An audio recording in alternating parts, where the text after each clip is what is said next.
राहुल गांधी का UP focus. Rahul Gandhi अचानक उत्तर प्रदेश की राजनीति में बहुत दिलचस्पी लेने लगे हैं। संभल और हाथरस की यात्रा यूं ही नहीं तैयार की गई थी। कांग्रेस इस रणनीति के पीछे उत्तर प्रदेश में कांग्रेस का मजबूत आधार तय करना है या अखिलेश यादव पर जवाबी हमला है। कहीं अखिलेश यादव से दलित मुस्लिम वोट बैंक छीनने की रणनीति तो राहुल गांधी नहीं बना रहे हैं। नमस्कार, आप देख रहे हैं न्यूज कॉल 24। मैं हूं आपके साथ सुशील गिरीश। न्यूज कॉल 24 के खास प्रोग्राम सियासत 360 में आपका स्वागत है। वीडियो में आखिरी तक बने रहिए। उत्तर प्रदेश में 2027 में विधानसभा चुनाव होने वाले हैं। इन चुनाव को लेकर सबसे ज्यादा उत्साहित कांग्रेस दिख रही है। दिल्ली और बिहार में नए साल की शुरुआत में ही विधानसभा चुनाव होने वाले हैं, पर कांग्रेस का फोकस यूपी पर इतना ज्यादा क्यों है, यह समझने वाली बात है। जबकि यूपी में कांग्रेस का भविष्य कागज पर तो बिल्कुल भी नहीं है, जबकि दिल्ली में उसका आधार ज्यादा मजबूत है। यही हाल बिहार में भी कहा जा सकता है। यह तो सभी जानते हैं कि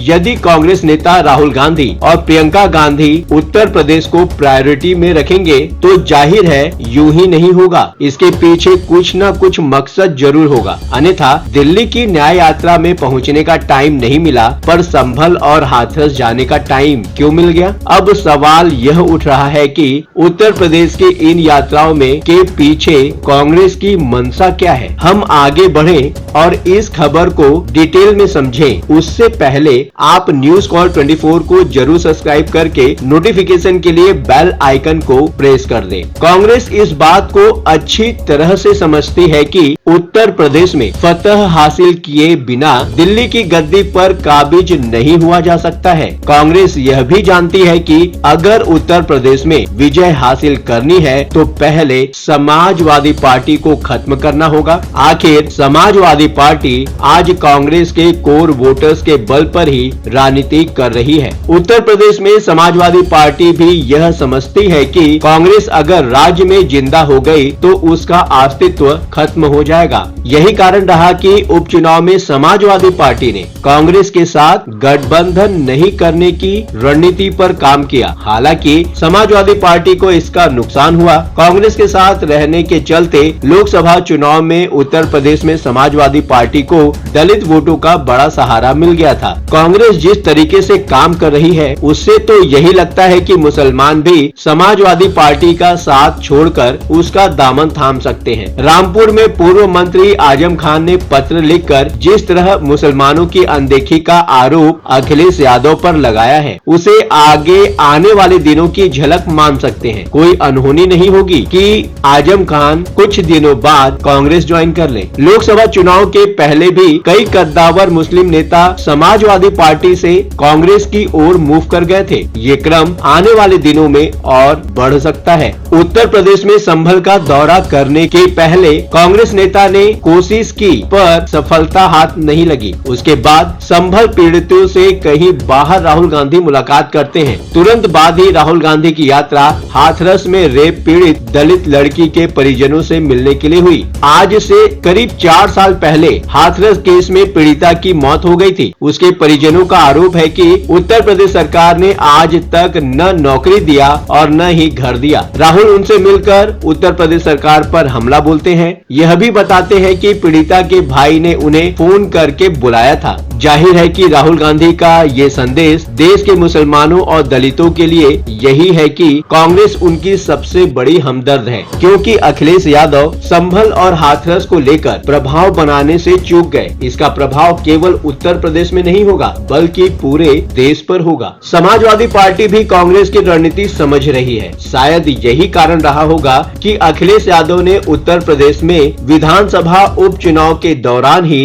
कांग्रेस को आईना दिखा दिया था। समाजवादी पार्टी ने लोकसभा में संभल मुद्दे पर बहस करने का टाइम न मिलने का बहाना बनाते हुए जिस तरह अडानी के मुद्दे पर कांग्रेस से दूरी दिखाई, वह इसी रणनीति का हिस्सा थी। सपा सांसद डिंपल यादव ने संसद की कार्यवाही को गौतम अडानी और जॉर्ज सोरोस के मुद्दे पर बाधित करने पर असंतोष व्यक्त किया था। उन्होंने कहा था कि सपा न तो अडानी के मुद्दे के साथ साथ है और न ही सोरेस मुद्दे के साथ। हम चाहते हैं कि संसद चले। हालांकि इंडिया गठबंधन के नेतृत्व पर पूछे गए सवाल पर सपा के महासचिव और राज्यसभा सांसद राम गोपाल यादव ने कहा कि फिलहाल कांग्रेस अध्यक्ष मल्लिका अर्जुन खबर है कि कांग्रेस खराब कानून व्यवस्था को लेकर 18 दिसंबर को विधानसभा का घेराव करने की योजना बनाई है। वहीं सपा ने अभी तक अपने सत्र के लिए रणनीति की घोषणा नहीं की है। इसके पहले संसद में अवधेश प्रसाद की सीट पीछे करने पर भी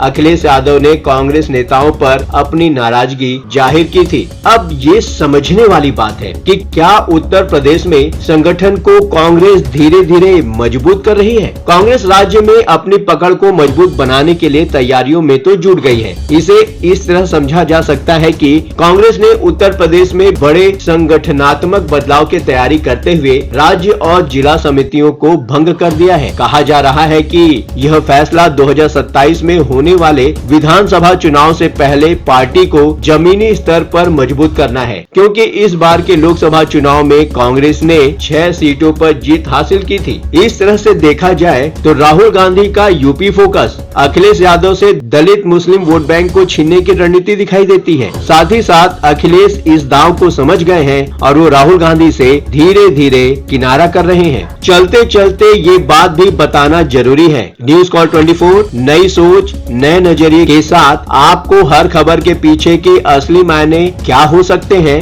बताने का प्रयास करता है। ये प्लेटफॉर्म है जनता का, आपका, आपकी आवाज उठाने का। अब आपकी बात नहीं रहेगी अनसुनी। आपके विचार, आपके सुझाव हमारे लिए मायने रखते हैं। अभी तक आपने चैनल को सब्सक्राइब नहीं किया है तो देर किस बात की, चैनल को अभी सब्सक्राइब करें। वीडियो का नोटिफिकेशन पाने के लिए बेल का आइकन प्रेस करना बिल्कुल भी ना भूलें। आज के लिए बस इतना ही। लगातार खबरों के लिए बने रहिए न्यूज कॉल 24 के साथ।